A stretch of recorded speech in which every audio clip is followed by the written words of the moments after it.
के करनमा, अरे मही के करनमा दिहर लाल के मुआ मही के करनमा दिहर।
अपने बेटा के सीना पे उतार देलन। आंख में आंसू है, सोच रहे हैं कि जिस बेटे को देखने के लिए परसों से मेरी आंखें तरस गई, आज उसी बेटे को अपने ही हाथ से मैं गोली मार रहा हूँ। लेकिन मैं अपने बेटे को एक भीख की भांति मरना देखना पसंद करूंगा। पहली गोली अपने बेटवा के सीना पे उतरलन, दूसरी की गोली अपने बहू के, तीसरी की गोली छत की कुर्सी पे विराजमान बैठा वह कमीना रावट के सीने में उतार देते हैं।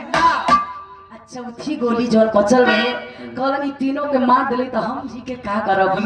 ए बाबू रघुवीर प्रताप अपने कनपटी पे चौथी गोली सटौलन कैलन का, अरे चौथी गोली अपने कनपटी के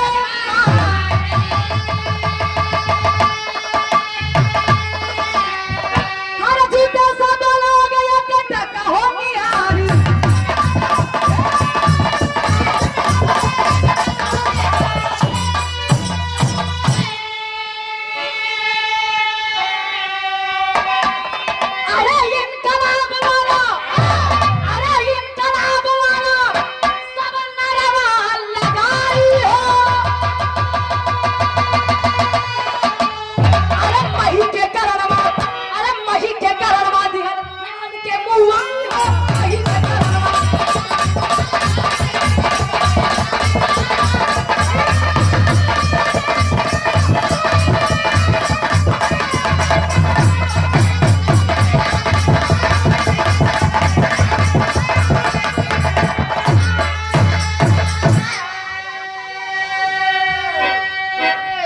गोली बाबूजी अपने कनपटी से पे सटाकर अपने आप को इस दुनिया से विदा कर देते हैं। ए बाबूजी ऐसे धन्य हैं हमारे हिंदुस्तान के वीर, कितने वीर ऐसे हुए जिनकी गाथाएं इतिहास के पन्नों में नहीं लिखी गई। इसी जौनपुर की ऐतिहासिक धरती से एक वीर यही मुछली शहर का एक वीर हुआ जो अंग्रेजों से लड़ने का काम किया, अपने समाज की बहन बेटियों की इज्जत बचाने के लिए अपनी जान की कुर्बानी दे दिया। उस वीर का नाम आज भी इतिहास के पन्नों से मिटाया गया। क्यों? वो दलित समाज का था, बहुजन समाज का था। शायद आप लोग नाम जानते हैं, उसका नाम था वीर बांके चमार। जाके इतिहास उठाकर पढ़ लीजिए, कहीं भी उनका नाम दर्ज नहीं है। सोचिए क्यों? उसने भी लड़ाई लड़ी, अंग्रेजों के खिलाफ लड़ी, लेकिन कहीं भी इतिहास के पन्नों में बांके चमार की चर्चा नहीं है। इसीलिए जब हमारा समाज शिक्षित हुआ तब धीरे धीरे हमारी कहानियां हमें मिलती जा रही है। अभी कितने ऐसे वीर हैं जो अंग्रेजों से लड़ने का काम किए। अपने समाज को जागना होगा, जागरूक होना होगा, होना पड़ेगा।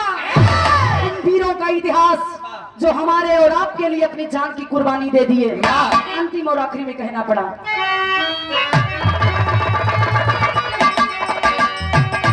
प्यारे गुजरे